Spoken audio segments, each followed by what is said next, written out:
Hello darlings, you are welcome to Z-Star Africa, your home of drama updates. This is the August first half recap on SoulMate. One wedding. Many betrayals. Hearts shatter. Renuka lashes out at Tejas.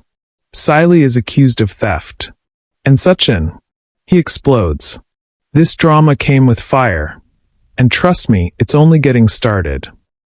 As preparations for Akash and Ria's pre-wedding function continue, long-standing tensions begin to cast a shadow over the celebration. Suchin firmly declares that he won't attend. Paresh, without hesitation, stands by him and states that he too will not attend if Suchin isn't going. Siley quietly aligns herself with Suchin's pain and also refuses to attend. Renuka, unmoved, remarks that if Suchin comes, he won't keep his mouth shut, making it clear she'd rather see him stay away. But Akash, desperate to bring his family together, delivers a heartfelt ultimatum. If Suchin doesn't attend, he will cancel the function altogether. Ria steps in and pleads with Siley and Suchin to reconsider, reminding them that something good is finally happening in their lives, and they deserve to be part of it.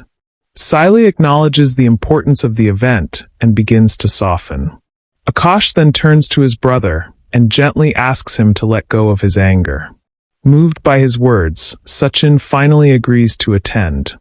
Akash embraces him with a warm hug and says, "Thank you." Later, in a quiet moment with Siley, Suchin makes a firm promise. If anyone dares to insult Paresh at the function, he won't sit quietly. No matter the moment, he assures her he will not tolerate any disrespect toward his father. Though he's agreed to attend, the fire within him is far from extinguished. Meanwhile, Manta and Joy at their house continue scheming on how to embarrass Paresh even more at the event. At the beauty parlor, Rashni's mother walks in quietly and hands her an envelope of money, the amount she needs to buy gold for the pre-wedding function. As Rashni stood discussing with her mother, her receptionist quietly walked in and informed her that her mother-in-law had arrived. Tension shot through her instantly. Thinking fast, she quickly masked her mother's face with a beauty treatment, disguising her as a client. Moments later, Renuka entered. Rashni greeted her with calm politeness. Without wasting time, Renuka brought up the topic of Rashni's father, mentioning that they had already bought a 2,000 Indian rupees shirt for him for the upcoming pre-wedding function. Rashni, still holding tight to her lie, replied under pressure that her father would arrive by morning flight the next day. At the function, Suchin and Siley sat quietly at the back, maintaining a low profile. Akash noticed them and approached. "Why are you sitting here? The front row is empty." But Suchin, staying true to the vow of silence he'd made to Siley, refused to speak, communicating only through gestures. Akash, confused and slightly amused, asked, "Why are you playing dumb charades with me?" Siley quickly stepped in to distract him. "Go and get ready. The guests will be arriving soon." Akash walked off, still puzzled, unaware of the silent storm behind Suchin's eyes. In the background, Joy, Ria's father, began quietly making efforts to unsettle Paresh, doing all he could to slowly provoke him and stir fresh tension. Later, Renuka approached Rashni again, asking about her father's arrival and reminding her that the function had already started. Rashni replied nervously that the last time she spoke with him, he was at the airport and had probably boarded his flight by now. But Renuka wasn't buying it. She said coldly, "It's always one excuse or another. Since we married you into this house, we haven't even seen your father. Not even a photo." In Rashni's mind, panic brewed. She began searching for a way out, even if it meant shifting Renuka's attention onto Suchin, just for now. As the pre-wedding celebration gains momentum, a clash of traditions sparks tension. Inside the room, Manta insists that Ria must wear a Bengali sari, as per her family's custom. But Renuka stands firm, saying a Marathi sari is the proper choice for their household. Caught between both sides, Ria tries to calm the rising storm, wondering why such a simple decision has turned into a full-blown argument. Joy and Manta keep their focus sharp on Suchin, determined to provoke him at any cost. He's the same man we told you about, they tell their aides, clearly set on creating chaos. Suchin endures a series of deliberate provocations, people stepping on him, slapping him, but he holds back, remembering the promise he made to Siley. Despite his rising anger, he remains silent.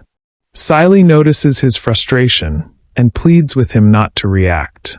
"I trust you completely," she says, urging him to stay calm and not leave the function. Elsewhere, Mayur quietly plots with Rashni. Their plan? Get Suchin drunk during the rituals and create a fresh wave of trouble to take Renuka's attention away from her, all while pretending to be friendly. As tensions simmer and hidden motives swirl around, the stage is set for a dramatic eruption. Tejas and Renuka admire the elaborate jewelry adoring Rhea. Tejas is dazzled, estimating its worth in lakhs, but Renuka, in her usual sharp tone, dismisses the glamour, remarking that these are just local ornaments. She adds that when Rashni's father arrives from Dubai, then everyone will see real jewelry worth noticing.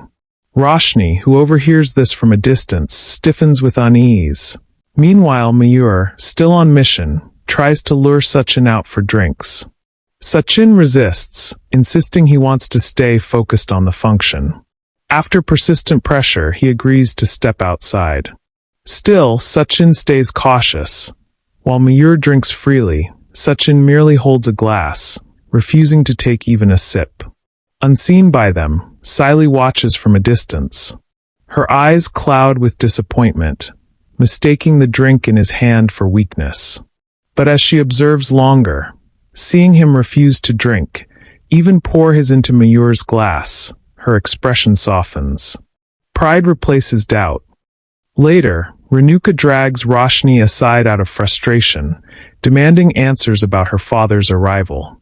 Meanwhile, in Rhea's room, Siley enters looking for her, but finds a flower garland with Rhea's necklace tangled inside. As she gently tries to free it, Joy storms in. He instantly accuses her of trying to steal Rhea's chain. Siley tries to explain, but Joy immediately calls Mamta. Mamta joins in, supporting Joy's accusation. Overwhelmed, Siley runs out in tears and clings to Suchin. Outside, Joy and Mamta publicly accuse her in front of everyone. Paresh steps in, firmly defending Siley, declaring she could never do such a thing. But Joy pushes further, even calling Suchin a criminal. Paresh, furious, warns Joy. Suchin quickly grabs his father, calming him and himself, remembering his promise. But Joy continues to throw insults on Paresh and the family. Paresh, angered, lifts his hand to slap Joy, and this time Suchin loses control. He punches Joy hard across the face. A full-blown fight erupts. Just then, Akash and Rhea arrive, stunned. Rhea, horrified, yells in disbelief. Renuka seizes the moment to blame Suchin. The gathering descends into chaos. Suchin grabs Siley and walks out. Paresh follows with Tejas, Renuka, and Rashni, who watches the fallout with quiet satisfaction. The damage is done.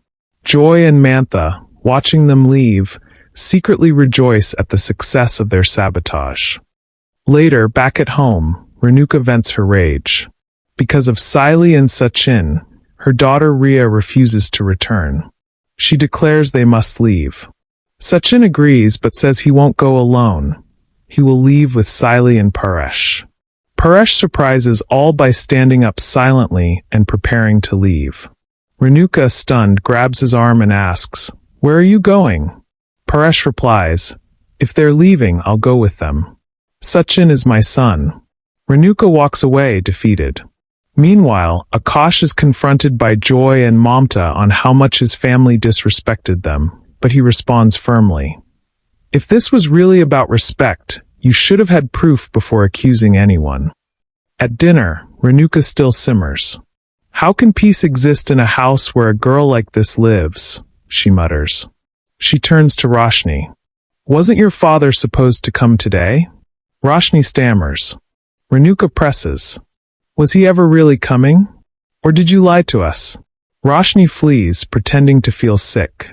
Later, she returns and claims nausea. I've been feeling a little nauseated these past few days. Renuka brightens and assumes she must be pregnant. Outside, Rashni confides in her friend. She faked the pregnancy to shift attention, but now feels trapped in her own lie. That evening, she quietly tells Renuka the truth. I'm sorry. I'm not pregnant. Tejas adds. It was just an allergic reaction. Renuka is disheartened by the news, her silence speaking louder than words. Later, Renuka calls Ria warmly, urging her to return. But Ria refuses. A parcel arrives for Akash, but he hasn't returned either. Paresh believes he still loves them, and will definitely return. Rashni suggests a public apology from Suchin. Renuka says nothing. Paresh gently asks Tejas about work. Tejas mentions Canada. Paresh questions the cost. Suchin mocks. The air grows tense. Rashni looks upset. At dinner, Renuka refuses to eat. Rashni and Tejas hesitate. Renuka eventually tells them to eat. She pretends she's not tempted by the aroma. Renuka calls Rashni aside. If your father doesn't show up like you said, I'll question your place here. Desperate, Rashni plots with her fake uncle. He arrives with a story. Her father was betrayed, arrested in Dubai, his accounts frozen. Early the next morning, Renuka finally snaps. Overwhelmed, she turns her rage towards Siley, blaming her for everything. The unrest, Ria's departure, the loss of respect. Siley tries to explain, but Renuka shuts her down. Her words are cold. Later in the day, Tejas tells Paresh he needs 14 Indian rupees lakhs to secure a Canada job. He suggests using the house papers. Renuka flares up, pushes him in anger. Suchin throws a taunt that Tejas is selfish, and for once Renuka agrees. Suchin couldn't believe his eyes. Rashni pleads, but Renuka stays firm. No one will mortgage the house. Not for Canada. Not for anything. Leaving Tejas in total disbelief and shock. But hold on a minute. Has Renuka truly changed? Is this the moment she finally stops defending Tejas at all costs? Or is this just one of those rare outbursts before she finds another reason to justify his choices? Only time will tell. Stay tuned, stay glued. The drama only got started.